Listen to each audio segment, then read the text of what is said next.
Hello, welcome to Newscentre. I'm Parikshit Luthra. India and China are all set for a reset in their bilateral ties, which has soured in the last 5 years after clashes in Galwan. The bid to revive ties comes amid US President Trump's tariff offensive. Prime Minister Modi is all set to visit China later this month for the SCO summit. This would be his first visit to the country in 7 years. China's Foreign Minister Wang Yi is in India on a 3-day visit. He met External Affairs Minister S Jaishankar to discuss bilateral ties and trade relations yesterday. He also met National Security Advisor Ajit Doval for a dialogue on the border issue. The Chinese minister remarked that stability has been restored at the border. He added that the setbacks that India and China faced in the past are not in the interest of both countries. The sentiment was echoed by NSA Doval as well, who said, and I quote, "Peace and tranquility has prevailed over the past 9 months. Sources also tell CNBC-TV18 that China has lifted restrictions on exports of rare earth magnets, fertilizers and tunnel boring machines to India. The Chinese foreign minister has assured India that its concerns on import restrictions are being addressed. Sources have also indicated that clearances are being given to India and shipments are likely to be dispatched soon. I'm now joined by former diplomats Anil Trigunayat, also KC Singh, Anjali Prasad, former Indian ambassador to the WTO, and also with us is strategic affairs expert Brahma Chellaney. Let me go across to you, Ambassador KC Singh. Ambassador KC Singh, how do you see the developments taking place between India and China right now? Do you feel that we're now on the road towards restoring a close economic relationship? Yes, but I think the context is important. I think to believe that the Chinese don't realize we are on a rebound from America would be a mistake. So the Chinese know that we are coming back, and is coming just a day after an extremely horrible interview given by Peter Navarro to the Financial Times. This is the White House advisor on trade, who's literally holding India responsible for the fueling of the Ukraine war by India giving money to Russia for buying oil. So it's going from bad to worse, the way it's going. Even yesterday, when Trump was meeting Zelensky and the European leaders, India, Pakistan slipped out of his mouth. So it's just not leaving him. So the Chinese know it. China is not stupid. And remember, I don't think we've ever publicly realized it or analyzed it. Why did Galwan happen in 2020? It happened months after the 2019 Houston conference, where President Trump and Prime Minister Modi were holding hands and appeared like allies in the American political system. The Chinese tend to react. Same thing happened in 62, because Nehru had reached a peak in 60 of global acceptance, global role. They then try cutting India down to size. Now, to imagine that we can go back to hugs and kisses and it's going to be normal, but we also have no option. So this was the way to go. We are going down this route, but Chinese know what we are doing, and we should know what Chinese are doing. And therefore, it's a transactional relationship. And if we think they are going to forget about Taiwan, that's why they brought it in. And we have to correct them that we've not changed our position on Taiwan. And there's Dalai Lama, and there is the border. None of that is going to get solved. The Chinese will push you, and they will hand you out things because they know you are in rebound at the moment. Okay. Brahma Chellaney, how much of the restoration in ties right now is a result of India-US ties taking a rough turn? And how much of this is because of the understanding that was reached between Prime Minister Modi, Xi Jinping at the Kazan summit in Russia on the sidelines of the BRICS meeting? The US-India relationship began fraying much before Trump took office in January this year. It began fraying under Joe Biden's presidency. So that fraying relationship was clearly one factor in India seeking to mend differences with China. And that's the reason why the Kazan summit meeting between Modi and Xi Jinping occurred. The problem is this, that China hasn't changed its fundamental attitude towards India. It still seeks to contain India strategically, economically, and militarily. It has not vacated the areas it occupied by stealth in April 2020. But we have given up our position. Our stance was status quo ante. Status quo ante has now been forgotten. And in a way, what is unfolding really shows why India repeats history.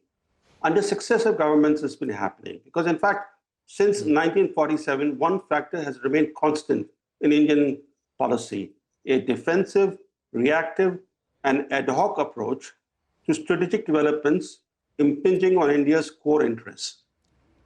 So if you take China's rolling annexation strategy against India, for a number of years now, under successive Indian governments, China has been incrementally changing the territorial status quo in the Himalayan region. And India has been incrementally legitimizing the Chinese land grabs, not in actual words, but by, again, seeking to befriend China. So what happens is that we saw that under Vajpayee's leadership, then it happened under Manmohan Singh's leadership, and under Modi's leadership. In fact, Modi is coming full circle because his courtship of Xi Jinping from 2014 to 2019 led to the Ladakh land grabs.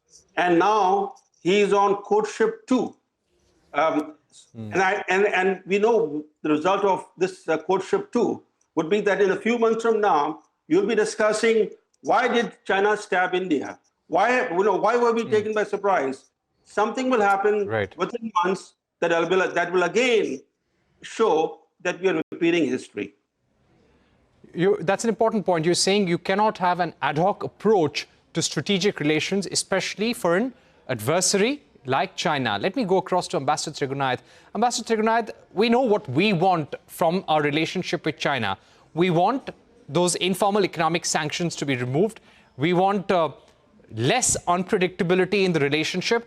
But what does China want from India? If we want stable economic ties, which is our priority, what is it that we will have to address in terms of China's concern?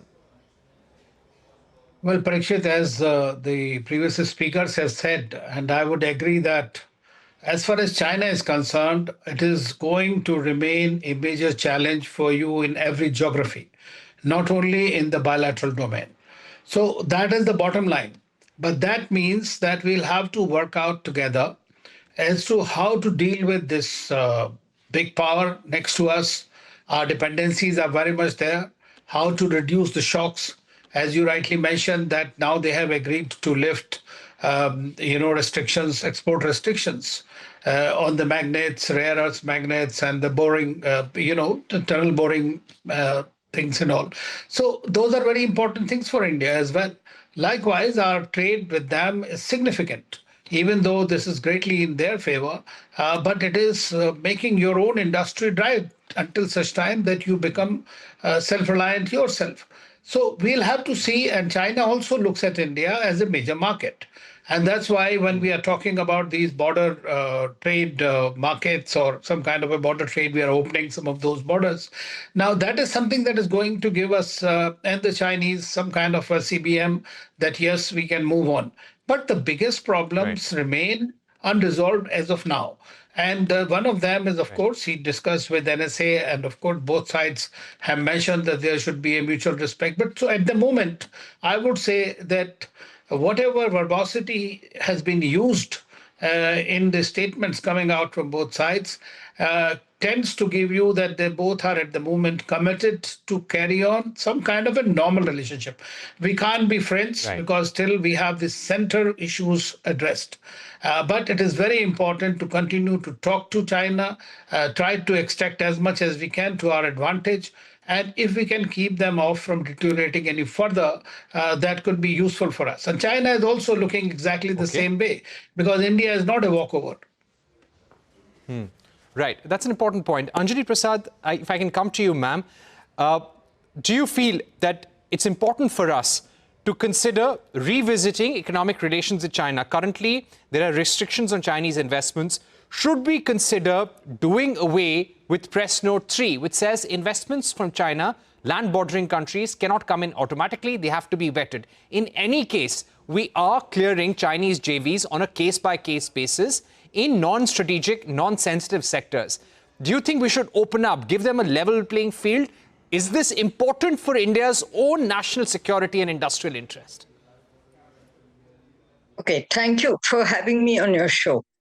First of all, I would like to say that we have a very difficult relationship with China all around, not only politically, not only geopolitically, even in the multilateral forum. So as Ambassador Trigunayat just said, that in every geography we have a problem with China. We are going to, face them. And we are seeing that happen even in the multilateral forum. Now, when you talk of Press Note 3 of 2020, why should we, if I ask a counter question, why should we do away with that press note? We should not. It is not in our interest to allow or open investments to all kinds of Chinese firms. And we already know their propensity, their way of working. So it will not be in our interest to open up entirely. This approach of a case-by-case basis, I think, should remain till we sort out our non-trade and non-economic issues, which I think are more important than economic relations at the moment. They affect our national security and our national pride much more directly than economic issues. On the economic front, of course, they are the bigger trading partner. They are swamping our market with their goods. We are unable to make standards or implement them. So we have all kinds of products flooding our markets. Even our big industrialists, I'm sorry to say, have become traders. And they import consumer goods of all kinds, mainly white goods from China, put their labels and sell them in the market, although somewhere inside it is written made in China. So when we say that we are taking anti-dumping action and safeguard action, and we are strengthening our manufacturing, I don't think any of this is happening vis-a-vis China. We may be taking a few anti-dumping actions or a few safeguard actions here and there, but that does not matter in the bigger scheme of things. All right. So that's an important point, ma'am. I'm going to... You don't feel that Press Note 3 should be reviewed. Important sentiment there, important view. We're going to take a short break. We request all our guests to stay with us and hang on. Up next, we will be discussing the all-important summit that was held in the White House and whether we are close to ending the Russia-Ukraine war and the implications for India, which is at the receiving end of US tariffs.